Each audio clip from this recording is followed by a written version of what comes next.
McGee, Packers coach Vince Lombardi, shouted, Fred "Go Bowen in loves for to tell stories. McGee looked around for his helmet. He had left it in the Packers locker room. Another reserve wide receiver handing McGee a helmet. With no sleep and the wrong helmet, McGee hustled onto the field and played the game of his life. Bowen writes the Kids Post column for the Washington Post, but he is also the author of 25 books about sports for kids, and he writes those books with a distinct purpose in mind. I see sports history as being a wonderful way for kids to be introduced to history. That whole idea of, oh, wait a second, you mean things weren't as I see them now? And I always say to kids, I say, I'll be in a school and I'll say, who likes fantasy? Oh, I like fantasy. Because, it's a whole different world. I says, well, I like history because history tells you about a world that is very different than ours. But it really happened, and this is the real payoff. Bowen has just released his newest book, Gridiron, a look back at the last 100 years of history of the National Football League. He decided to write the book after being approached by renowned artist James Ransom. They talked, exchanged emails, and went to work. Like I remember I showed him some of the first chapters, and he said, hey, this is good, this is a good start. But he said, tell more stories. So he got the ball rolling and did just that. The book covers 20 chapters of the history of the NFL, which started in an automobile showroom in Canton, Ohio. And one of the great stories in the book is that how much did it cost to get into the league?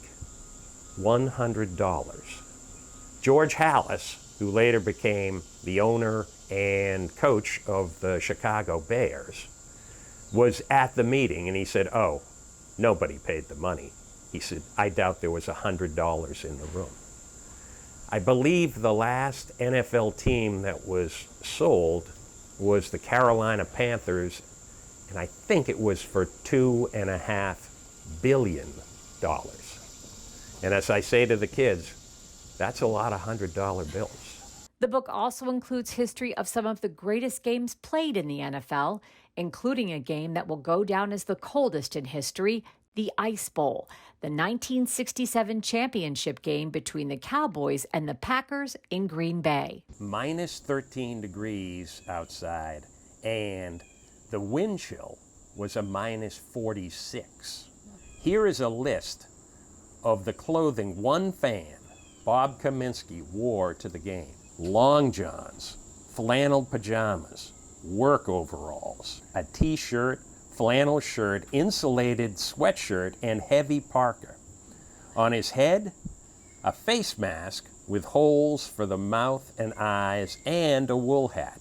Then, Kaminsky climbed into a sleeping bag and sat with foam rubber at his feet and on his seat.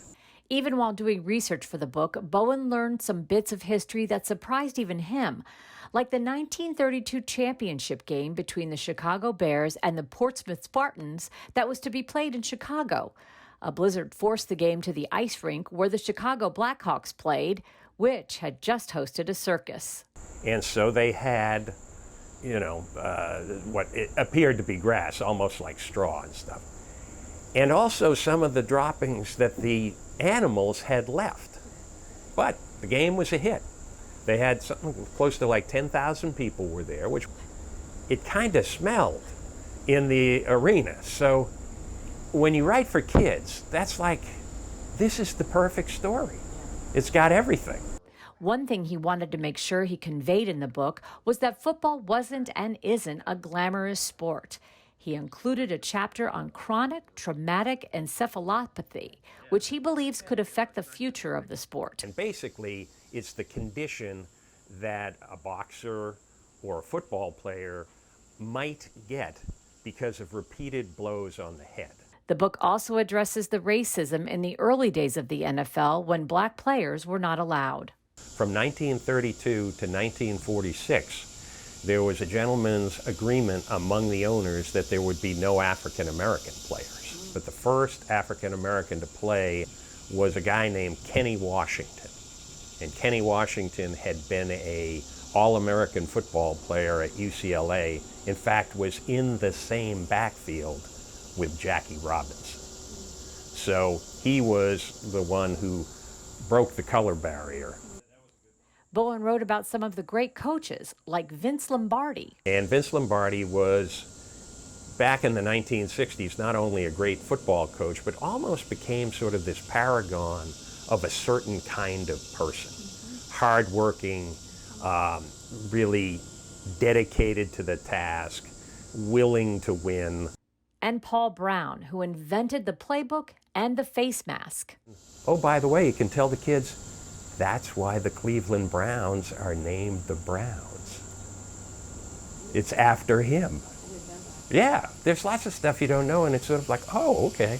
Oh, I just thought it was just a name. But in the end, for Fred Bowen, in writing Gridiron, the end goal is simple. Sports history is something I've always been interested in. And so the idea of writing sports history books for kids to explain the games that they love and that they see and how it didn't just happen. You know, that there were all these people behind these games and how things developed over time. That, I think, would be a wonderful way to spend the remainder of my writing career, or at least part of it. Gridiron is available on Amazon, and you can read Fred Bowen's column every week in the Washington Post's Kids Post.